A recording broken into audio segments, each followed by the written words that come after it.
Have you seen Star Wars? Okay, I'm gonna say it. If no one else is gonna come out here and say it, I am just going to say it.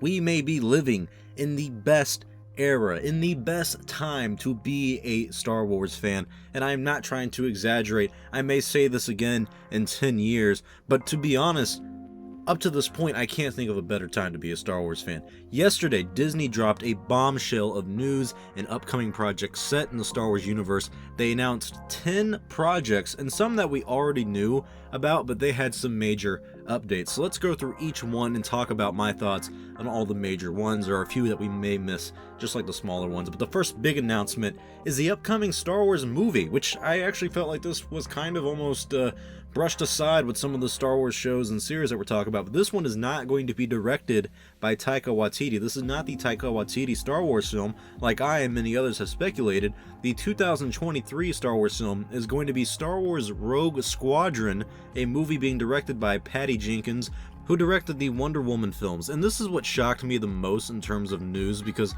I really thought we were going to do another trilogy of Star Wars films, but it doesn't seem to be doing that. Now we seem to stick to individual stories, and this one is a fan favorite video game turned into a movie. And the question will be, is it set during the time of the Rebellion and the Empire, or will it be set before the sequel trilogy where the New Republic is kind of rising up against the First Order? We know there will be a lot of X-Wings and space combat, and I think the choice of Patty Jenkins as a director is a solid choice, because I actually enjoyed the first Wonder Woman movie, and I guess I'll have more to say about her as a director after the second one comes out this Christmas. The biggest news for the die-hard prequel fans and fans of Obi-Wan Kenobi is the Kenobi series is going to see Hayden Christensen return, who not only is returning, but he will be surprisingly playing the role of Darth Vader in the series that is officially titled Obi-Wan Kenobi. And there's a change to some of the story. The story takes place 10 years after Revenge of the Sith. There's still no release date in sight, but I personally would bet on 2022, and I think this is really going to make the show even better and really bring some closure to the prequel trilogy of films, because I still feel like there's some unfinished tales of that era, if you will, and I think this is going to be a good conclusion to most of that. We also had the Ahsoka Tano live action series, which we all knew was going to happen. It's just still really exciting and yet shocking to hear that this character from 2008, who was animated at first in Clone Wars, is actually going to get her own live-action show, and hear it to be actually confirmed. Dave Filoni will of course be the series writer, and I imagine he's going to direct a lot of the episodes, but more interesting to me is that Jon Favreau will be serving as an executive producer, and it seems like the executives at Lucasfilm have really built a lot of trust for Dave Filoni and Jon Favreau, and they want him to continue to work in the Star Wars live-action realm, and that's why they gave him 2 spin-off shows from The Mandalorian. This series takes place during the same timeline as The Mandalorian, so maybe it's right after we see Ahsoka meet Mando and Grogu, or maybe it's before. Either way, I think the series is mainly going to focus on Ahsoka Tano looking for Grand Admiral Thrawn and doing that to find Ezra. Another project that is a spin-off from The Mandalorian that Jon Favreau and Dave Filoni are still attached to is Rangers of the New Republic. Now, if I'm being honest, I like this idea, at least for a new series. It's taking place during The Mandalorian, but I would imagine it would focus on the New Republic trying to become the new government of the galaxy and kind of like the new police of the world. And I hope that one of these Rangers is our girl, Cara Dune, who is the Marshal right now in The Mandalorian at the moment. But I feel like we're setting up her in this new show already, with her getting the badge for the Marshal, her being part of the New Republic. I think this fits the Cara Dune character perfectly, and I'm pretty excited for this one if it does include Cara Dune. Even if it doesn't, I'm still very interested, because it is that new era of Star Wars where it's between episodes 6 and 7, that 30-year timeline. We're finally going to be able to explore that a little more. Another series that we've known about for a little bit but has finally been confirmed is the Lando series, and I'm honestly not really excited for this one at the moment. They did not confirm if it was Billy Dee Williams or Donald Glover playing Lando, or if it's both of them playing Lando like we had said in the past. And the story is being written by Justin Simeon, I don't know, Simeon? I think it's Simeon, who made Dear White People. So yay, I guess. I don't know anything about the guy, but the title of that show alone just I don't know, maybe it's because I'm white. But anyways, we finally got more details on the Cassian Andor series that's simply titled Andor, and that will debut on Disney Plus in 2022, so we finally have a release year for that. and I also believe that it's going to be 12 episodes long, so it may just be a one-season thing right now, but who knows. And I have to admit, this show is growing on me a little bit more.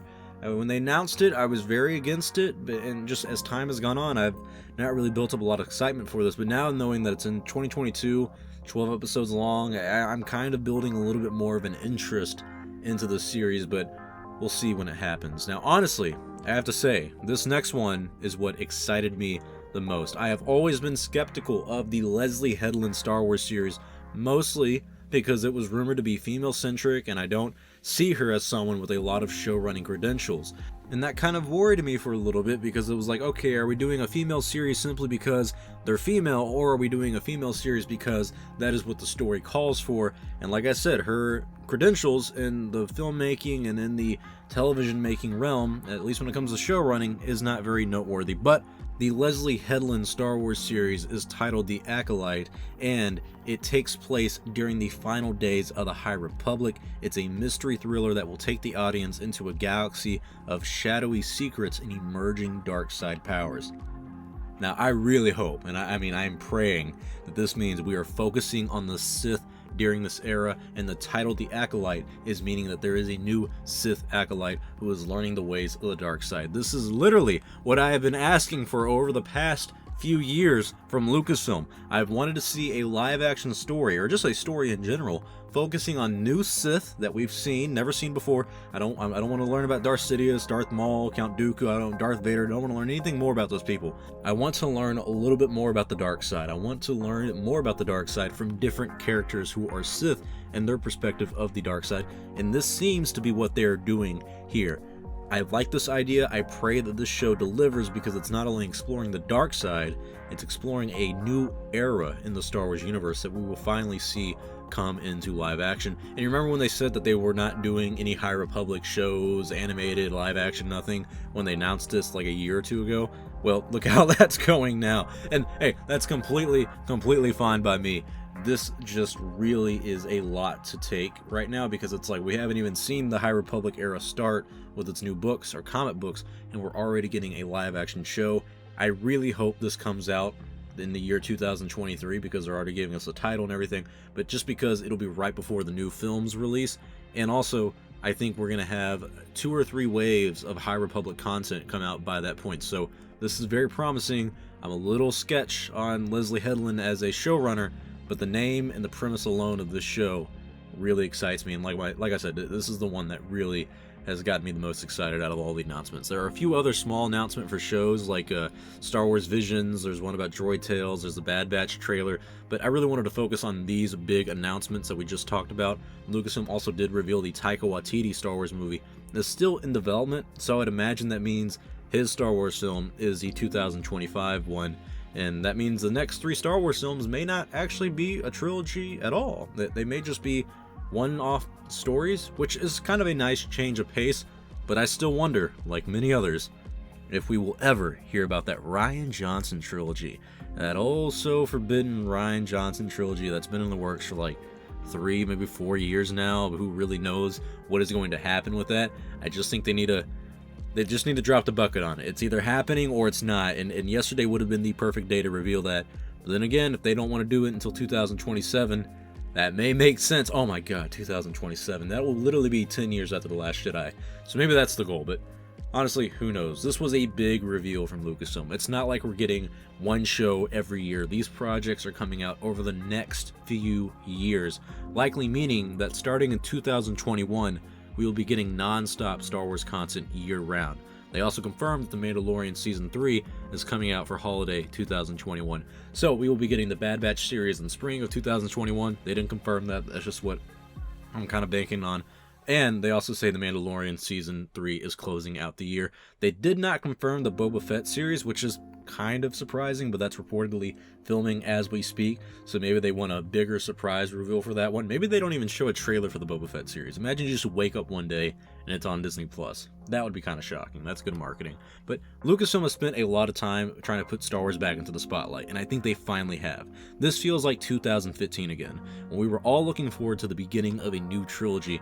This time, though, we are beginning a new era of Star Wars content that we have never seen before. Excluding The Mandalorian, there are now 6 more live-action Star Wars shows coming, and I couldn't be happier about this news. I think this is a really great chance for Lucasfilm to kind of redeem themselves in terms of storytelling after the last 3 films. This is expanding the stories in this vast universe, and it's actually listening to the fans and giving us what we want and what we've been asking for. So thank you to Lucasfilm, and mainly thank you to Jon Favreau for making this all possible with the successful Mandalorian show. I wonder how this is going to benefit Disney Plus as a streaming service and as an app, because man, they are putting out a lot of top quality Star Wars and Marvel content now, and I think that really makes Disney kind of a top dog in the streaming service and may become the biggest streaming platform now. But what project are you looking forward to the most from all these new live action shows, and what do you think about the upcoming movie in 2023 titled Star Wars Rogue Squadron? Thank you all for watching. If you like this video, please like, comment, and subscribe because it does help out the channel. I'm Star Wars Only. I will see you all next time, and may the Force be with you always.